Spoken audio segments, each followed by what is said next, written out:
వినాయక చవితి హిందువులకు తొలి పండగ. భాద్రపద శుద్ధ చవితి రోజునే వినాయకుడి జననం జరిగిందని కొందరు చెప్తూ ఉంటారు. గణపతాధిపత్యం వచ్చిందని కొన్ని పౌరాణిక గాథలు వ్యాప్తిలో ఉన్నాయి. విఘ్నేశ్వరుని పుట్టినరోజు లేదా గణపతాదిత్యం పొందిన భాద్రపద శుద్ధ చవితిని వినాయక చవితి పండుగగా హిందువులు జరుపుకుంటూ ఉంటారు. ఆ రోజునే వినాయకుడు పుట్టాడని, గణపతాదిత్యం పొందాడని పలు పురాణాలు ప్రాచుర్యంలో ఉన్నాయి. వినాయక చవితి రోజున ప్రాతకాలాన్ని నిద్రలేచి ఇంటిని శుభ్రం చేసుకోవాలి. తర్వాత తలంటు స్నానం చేసి ఉతికిన బట్టలు ధరించి మామిడాకులు తోరణాలు కట్టి ఇంటిని అలంకరించుకోవాలి.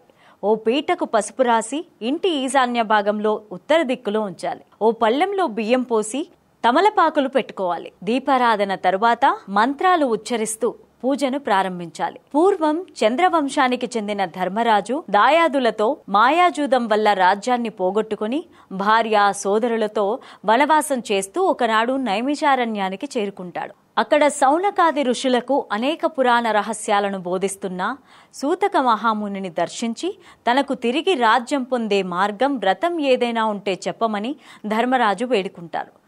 అంతటా ఆ మహర్షి సకల శుభాలు ఒసగే వినాయక వ్రతం గురించి వివరించాడు. విఘ్నేశ్వరోత్పత్తి, చంద్రదర్శన దోష కారణం, శాప మోక్షం గురించి ఆ మహాముని ఇలా చెప్పసాగాడు. గజాసురుడు అనే రాక్షసుడు తన తపస్సుకే